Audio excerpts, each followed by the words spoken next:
Hopkins is physically unprepossessing. Tall at 6'2" with thinning hair.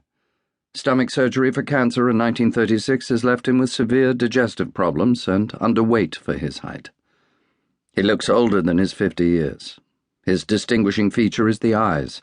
They are dark grey, the colour of slate, but with a sparkle that signals an inner vitality at odds with his general appearance.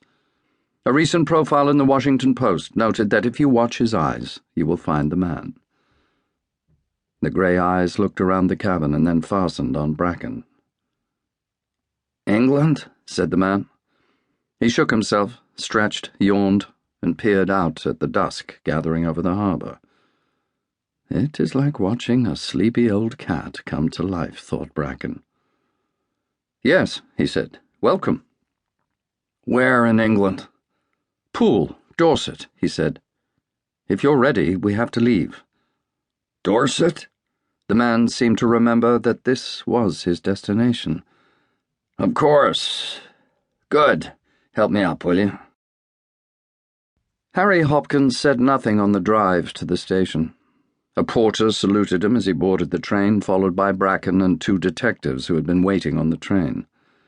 Once installed in a corner of the compartment, he immediately fell asleep again. It was not until an hour later, as they passed through the county town of Winchester, that he woke up. "Forgive me," said Hopkins.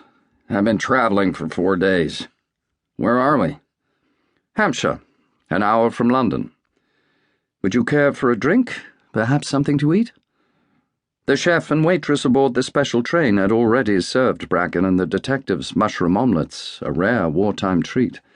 They were eager to prepare the fillet of beef for their distinguished American guest, a choice they had been assured he would appreciate. "Thank you," said Hopkins. "A little whiskey will do me fine." "Scotch or bourbon, sir?" "Scotch will be fine, thanks." Delighted to be able to serve his guests something at last, the train steward appeared with a tray, a crystal tumbler, and a small decanter of whiskey. He poured 3 fingers into the tumbler. "Lots of water, please. Same again," said Hopkins. He pulled back the blackout blinds and looked into the darkness. "I am sorry we were late. I was looking forward to seeing the green fields of England." "The pilot came the long way round. It was safer," Bracken said. "I know, he told us. Are you drinking?"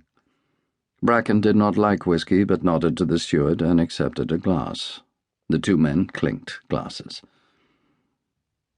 "Here's to England," said Hopkins.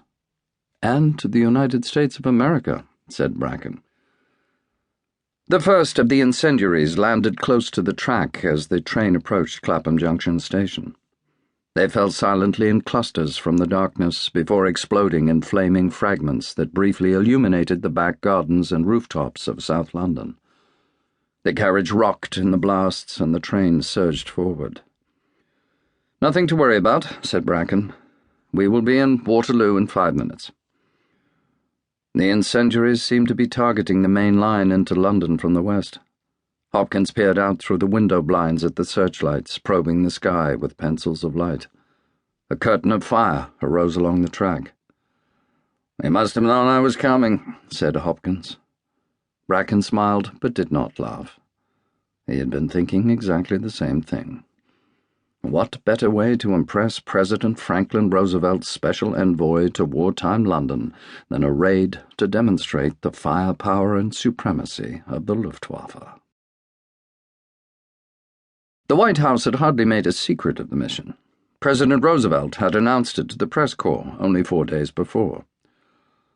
"Mr. Hopkins will go as my personal representative for a very short trip, a couple of weeks, just to maintain, I suppose that is the word for it, personal relationships between me and the British government."